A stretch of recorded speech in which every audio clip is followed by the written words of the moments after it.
Halo, selamat siang. Perkenalkan, nama saya Retno Palupi dari Prodi Manajemen dari kelas MC204. Hari ini saya akan mempresentasikan tugas ujian akhir semester mata kuliah Pasar Lembaga dan Keuangan. Oke, nah di tugasnya itu disuruh buatlah video bagaimana sikap masyarakat, perusahaan, asuransi, dan pemerintah OJK terhadap kondisi ini. Jadi sini saya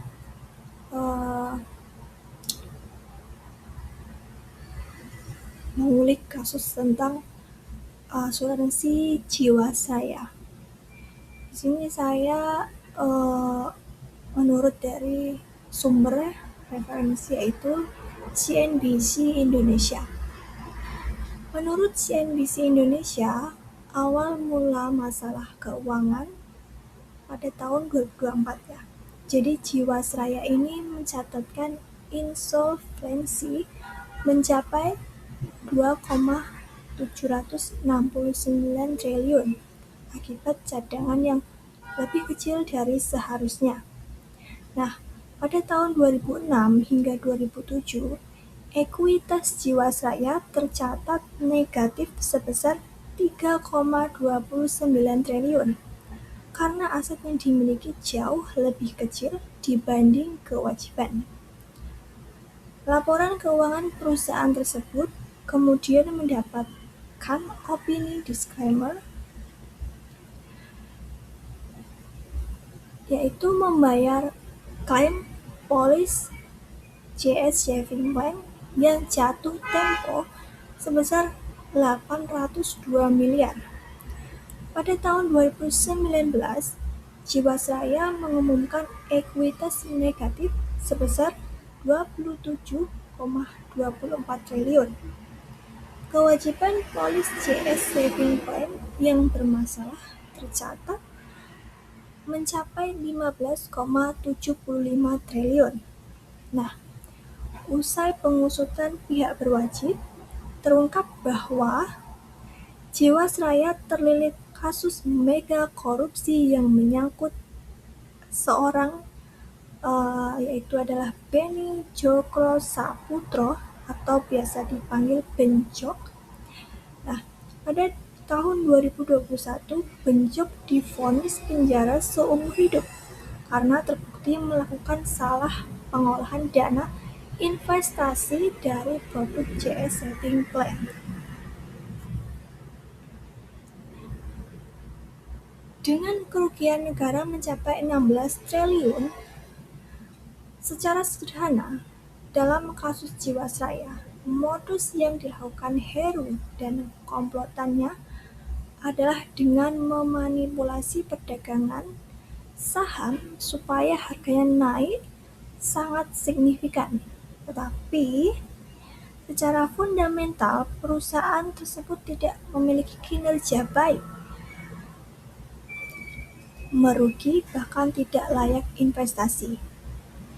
Heru dan Bencok dan kawan-kawan pun melakukan aksi manipulasi saham tersebut menggunakan uang yang berasal dari Jiwasraya.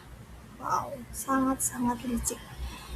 Seiring dengan pengusutan kasus Bencok,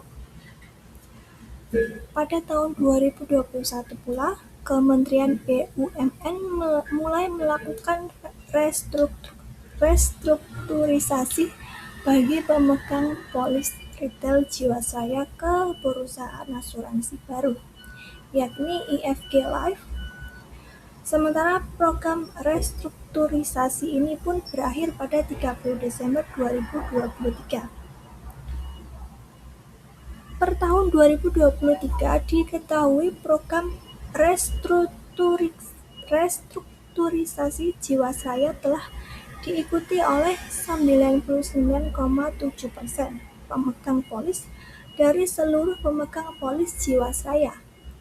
Bila dirinci, 6,327 polis dari kategori korporasi, 2 191,071 polis dari kategori retail dan 17,339 polis dari kategori bank assurance.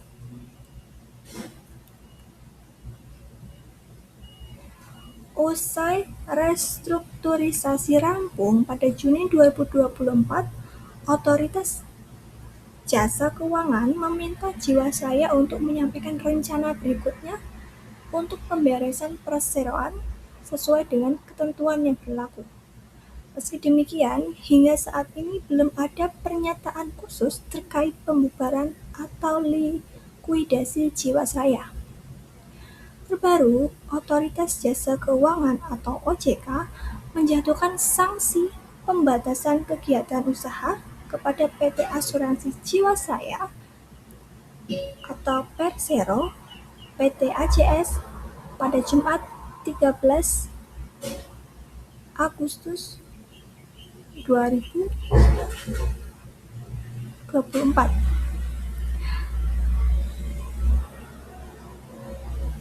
13 September 2024. Keputusan ini dijatuhkan karena keduanya dinilai melanggar sejumlah ketentuan di bidang perasuransian. Nah, setelah dikenakan sanksi ini, maka PT AJS dan PT BIJ dilarang melakukan kegiatan penutupan pertanggungan baru untuk seluruh lini usaha bagi perusahaan asuransi tersebut sejak 11 September 2024 sampai dengan perusahaan dapat mengatasi penyebab dikenakannya sanksi PKU untuk seluruh kegiatan usaha ini, sebagaimana disampaikan dalam keterangan tertulis Otoritas Jasa Keuangan. Oke, pendapat saya untuk masyarakat. Jadi, untuk masyarakat terutama yang ingin melakukan asuransi, jangan mudah untuk tergiur atau termakan janji manis agen. Karena tidak semua agen di perusahaan itu baik. Ya. Pastikan kita sebagai masyarakat itu untuk membaca dulu. Ini perusahaannya gimana? Jadi baca latar belakangnya dulu. Jadi jangan langsung aku mau tanam modal di perusahaan ini, sini dan sini. Kalau kita salah, ya ada seperti ini. Uang kita jadi hangus. Lah, yang kedua selanjutnya adalah pendapat saya untuk para perusahaan yang ada di Indonesia. Jujur ya, saya sangat kurang suka dengan berita terkait korupsi ya, apalagi menyangkut masyarakat, karena nggak semua masyarakat yang menanamkan uangnya itu di saham itu, tidak semua itu dari kalangan yang berada. Ada masyarakat yang berasal dari keluarga yang tidak mampu. Jadi ayo tolong untuk ada rasa empati sedikit bagi sesama manusia, jangan cuma maunya enaknya sendiri gitu, gak peduli sama orang lain, yang penting aku kenyang, aku kaya, aku bahagia. No ya, kalau ini terus dilakukan, lama-lama Indonesia tidak akan bisa maju.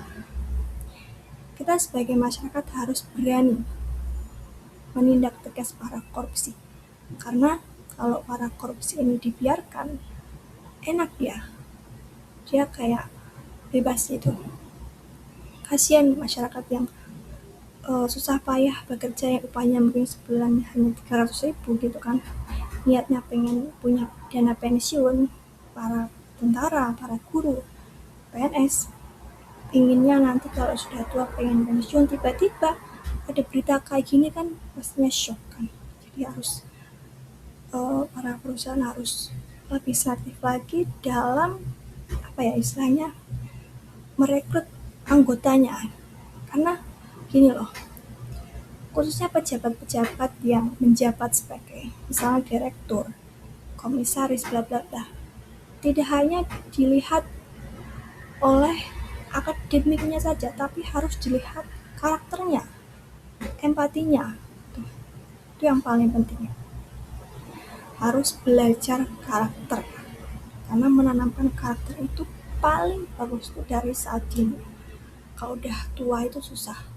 Kalau sejak dininya itu sukanya makan uang orang bla bla bla, ya gedenya susah untuk berubah. Makanya dari kecil sekolah juga harus membiasakan pelajar, mahasiswa untuk kalau bisa dari hal-hal kecil membudayakan anti korupsi ya, karena korupsi ini susah banget untuk diputus, karena yang bisa memutus korupsi itu kita sendiri, bukan masyarakat, bukan pemerintah, bukan OJK. Kita sendiri, kita merasa oh ini bukan hak kita nggak boleh ambil. Kalau kita masih suka ambil orang lain, ya mau gimana korupsi ini bisa berhenti kayak gitu. Yang terakhir adalah pendapat saya untuk OJK atau Otoritas Jasa Keuangan untuk kedepannya harus bisa tegas menindak perusahaan-perusahaan yang tidak becus, korupsi, merugikan negara. Bila perlu, semua orang yang ada di dalam perusahaan tersebut ikut disanksi supaya ada efek jerah. Oke, berikut tadi presentasi dari saya mengenai kasus Jiwasraya. Apabila ada kata-kata yang kurang pantas yang sudah saya sampaikan, saya mohon maaf sebesar-besarnya. Saya selalu menerima kritik dan saran kepada Bapak dosen dan Ibu dosen, biar kedepannya saya bisa belajar lebih baik lagi. Akhir kata, sampai jumpa lagi. Terima kasih.